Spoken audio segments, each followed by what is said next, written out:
Alright, so today I'm going to show you how I installed this hour meter on my Toro TimeMaster 30 and show you how I wired it up to make sure it doesn't get burned on the muffler or get caught up in the fan up top.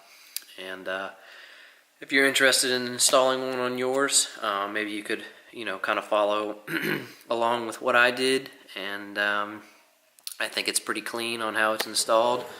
So, this is what it looks like up front. Of course, we'll show you, but there's a wire wrapped around the spark plug wire near the boot, and it just tucks right up in there and runs over to here. So stay tuned, and I'm going to take off these bolts up here, these little nuts, and get the lid to come off. Alright, so what I'm going to do is I'm going to use a 5/16 inch socket, if it will. There you go. And we're going to loosen that nut.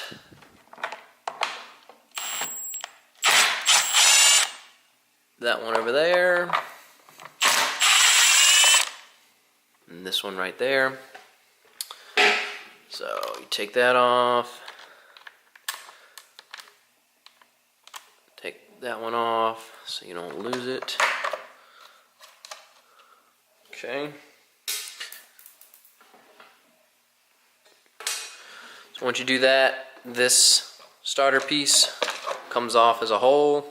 Take that off, set it aside, and then you basically have access to this plastic cover piece here. So I'm going to pop this off and show you. You can order these hour meters off of Amazon for super cheap, and they are really, they all pretty much work. So I'll put a link to one in the description, and if you wanted to use the link to get it, I would appreciate that. If you want to get one anyways, I installed this 103.2 hours ago, and as you can see, it still works just fine through everything everything it's been through. So what I did was drilled a hole in the side of this piece to run the wire through, and so the wire just runs through the back of this piece right there, and then it just pinches right along the bottom side here. You can see the other side of it, and it must have some electromagnetic reading process, because it just slides in there. I think there's actually a little piece that cuts into the wire, but I did that, and then I ran it up through here. Let's see if you can see that. Through there, and then over to here, and then once I got over here, this is actually silicone that holds it into place. So what I did was just put big globs of silicone in there, which is easily removable if you ever needed to take it off. And so it runs over to there, runs down here. You can see where it comes out. There's no silicone here, but all that is silicone, and I just wiped it with my finger to seal it in, and so you can see it's held up for 100 hours, so I suspect it'll hold up for much more. But it comes down here and runs over to here, and it's siliconed up to there, and then the wire sits right here. And so what you do is let me take off this wire loom and I'll show you how I have it wrapped. Okay, so with the wire loom off, you can see what I did was I wrapped it around about 4 times, and then I have a little tiny black zip tie that holds it tight. And then basically what I did was I used the wire loom to kind of hold this up here the rest of the way, and keep it out of the way from getting burned on this or anything up in here. So yeah, it's very simple. They come with instructions most of the time.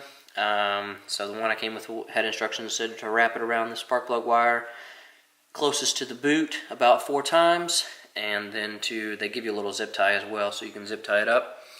And then I just routed it through the top of the cover and then installed my meter over here on the side.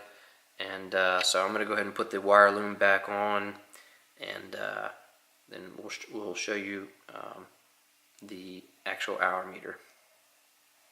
Alright, so the wire loom's back on, and I would definitely recommend using it. I have a little piece back here where it's been rubbing up against here, and you know, it hasn't messed with it's been rubbing up against this wire loom and protecting the wires that I already have there. So to keep it protected, you know, all this stuff vibrates a lot, so anything you can do to help is definitely a good idea.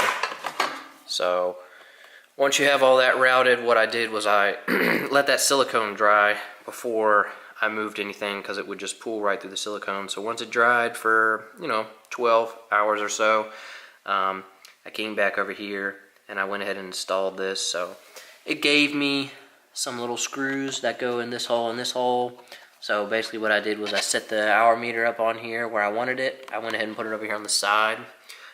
Seemed like a good place to put it. In theory, you could just put it right up here, top center, and then you just have a really short cable that would just go right to here if you wanted to do that. But I didn't want it sitting right there, you know, in case something hit it, you know.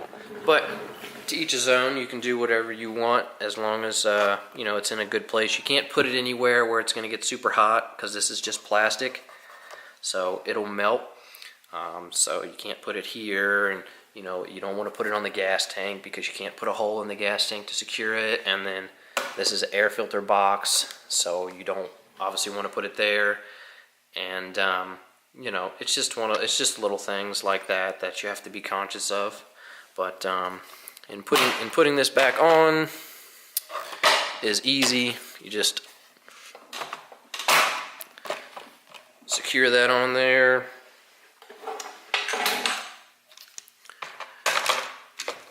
Put your pull start mechanism back on, just like that. And then we're going to put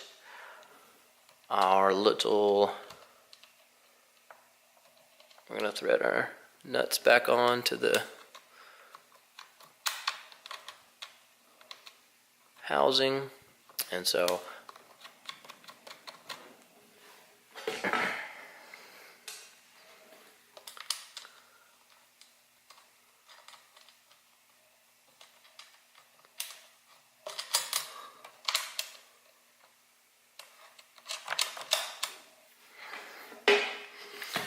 alright, once you get them pre-threaded, I'm just going to take this and snug them down a little bit.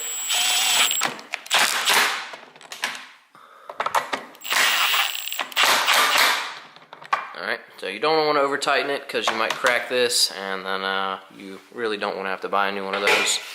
But coming back to the meter, it just sits over here on the side, and so you put the wire through this back piece. And then I, you know, put it where I wanted it and pre-drilled 2 little holes. And then went ahead and put my screws through there. And you just want to hand tighten those because there's not much plastic here. So if you strip it out, it's not going to hold very well. But like I said, this one's been on there for 100 hours. And it's been holding up. And yeah, that's pretty much it. And it's just a good guide to let you know, if you have a certain amount of hours you like to change the oil at, or whatever, you know, your air filter, your blades, your oil, you know, stuff like that. It really helps. And so I got one for this after I had had it for about a year because I just didn't know how much I was using it. And you know, I've had that meter on there for about 2 years now. So it's been holding up ever since. And yeah, so if you like the video, like it and consider subscribing, because I have some more videos of my TimeMaster of things I've done to it, repairs, modifications, stuff like that. So I'll walk you through those, and maybe it'll help you if you own one of these machines as well. Thanks.